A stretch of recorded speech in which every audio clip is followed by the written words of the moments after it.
እናም አካሌን ከዚህ በኋላ ህይወቴንም ለሰጣት ሳልሰስት ለሰጣት ከሷ ጋር ደስተኛ ለመኖር ዝግጁ ነኝ ያለኝ ፍቃደኛም ነኝ። ሸግዬ ወጣቷ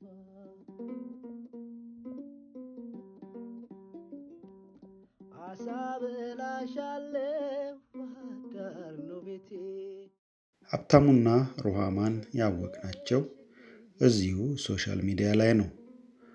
ሩሃማ ሁለቱም ኩላሊቷ በሚገባው መስራት ሳይችል ሲቀር በፈጣሪ ፍቃድ አንድ መልካም ሰው ሀብታሙ የሚባል ሰው ካለው ሁለት ኩላሊት አንዱን እኔ እለግሳታለሁ በማለት በህይወት እንድትቆይ አድርጓት እኛም ይህንን ተግባሩን ተመልክተን ለሀብታሙ ያለንን ትልቅ አክብሮትና ፍቅር አሳይተነው ነበር።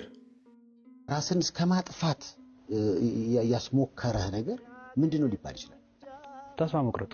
ምን አይነት የተቀደሰ ሰው ነው ብለን ሳንጨርስ ውሎ ሳያድር ሌላ ለጆሮአችን የሚከብድ የማይመጥን ዜና ሰማን። ተጣረቃችሁ በቂ ነው። አው ግን አሳውቀንም እኮ ይሄ ነገር ድራማ ነበር ብላ ሳናሳውቀው አንድ ላይ ብንሆን አብረን መኖር ብንጀምር ውጪ ላይ አብረን መታየት ብንጀምር ምናምን ጋይስ ኦኬ ድራማ ነበር ለካ ምናምን ድራማ ነበር መባሉ እየባሰ ነው የሚመጣውና በሁለቱ ባልና ሚስት ነገር ያልሰማነው ከፍታም ሆነ ዝቅታ አልነበረም። ለዝና ሲሉ ነው የሚያደነቁሩን። ሩሃማ ምን አይነት ሰው ነች? ሀብታሙ ምን ነካው? ሌሎችም ነገሮች። ምክንያቱም ግጭቱ ይፈታል የሚፈታ ነው። እኔና እሱ ተታትተን ተለያይተን አንለያይም። በሺዎች የሚቆጠሩ በተለይ ቲክቶክ ላይ በዚህ ዙሪያ ላይ ያልተወያየ ቲክቶከር አለ ለማለት ይከብዳል። በጋብቻው ምንም ፌክ የሆነ ነገር የለም። የጋብቻውስ ነገር በነገራችን ላይ ጋብቻ ፌክ ነው ታይዶ እንትን አይደረግም እኮ ጋብቻ ወምን አይሉ ነው አላቀም። እስኪ እሱ ነገር አብራሪልን ስለማላቀ ስለ እንደዚህ አይነቱ ነገር። ከዛም የምንወደው ሰይፉ ፋንታሁን በእሁድ በኢቢኤስ ቁጭ አርጎ መክሮ ግድ የለም ይቅር ተባባሉ። ትልቁን ሰው ፓስተር ቸሬን ይዞ ደጅ ቢጠናም ሀብታሙ አሻፈረኝ ከዚህ በኋላ አይንሽን ላፈር በማለት ጭራሽ ከሌላ ልጅ ጋር ፍቅር እንደጀመረ እወቁልኝ ብሎ አንድ ሰሞን በቲክቶክ ሲፖስት ነበር። እዛ ጋር ያለው ነገር ለኔ ሌላ አስተያየት መጣብኝ። ለኔ ሌላ አመለካከት ሆነብኝ። ያን ነገር ካረገች በኋላ ሰኞ ዕለት ጠዋት ላይ ቴክስት አድርጌላታለሁ። የተናገርሽው ነገር አግባብ አይደለም። ስለዚህ ማስተባበያ ያስጭበት። ዛሬ ደግሞ ሌላ ታሪክ ተፈጠረ። በእይታ ቲቪ ቀርበው አንድ አባትን ይዘው ይቅር ተባብለው ሲላቀሱ ተመለከትን። ይህንንም ተመልክተን ለእናንተ ሼር ማድረግ ወደድን። የብዙዎቻችን ጥያቄ እውነት ይህ ነገር ዘመን ያመጣው የሚዲያ መታረቅ ነው ወይስ ከልባቸው ይቅር ተባብለው የምንለውን እንድንጠይቅ አስገደዱን። በሰዓቱ እሷም ይቅርታ ብላኛለች። እኔ ግን ፍቃደኛ አልነበርኩም። አሁን ላይ ግን እኔም ራሱ ዝቅ ብዬ ይቅርታ ማለት ፈልጋለሁ።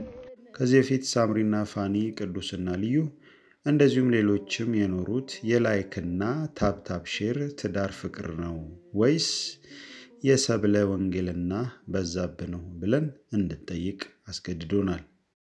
የሆነ ሆኖ እርቅን የሚጠላው ሰይጣን ነው እንዲሉ መታረቃቸው አብረው መሆናቸው ደስ ብሎናል። በተጋሩት ኩላሊት በህይወት እንደቆዩ ሁሉ አዲስ በጀመሩት ይቅር መባባል መዋደድ ወልደው ከብደው እንዲኖሩ ከልብ ተመኘን።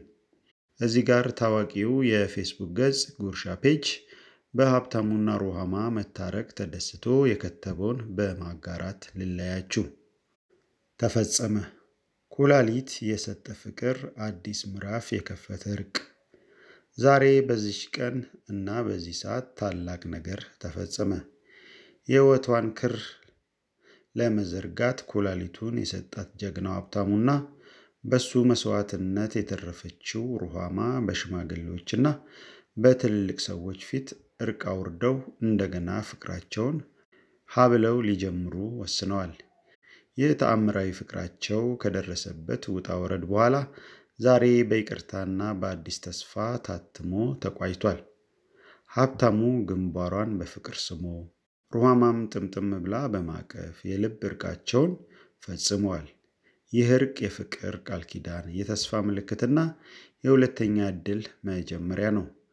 እውነተኛ ፍቅር ሁሉን ነገር አልፎ ለድል እንደሚበቃ ማረጋገጫ ይህ ነው።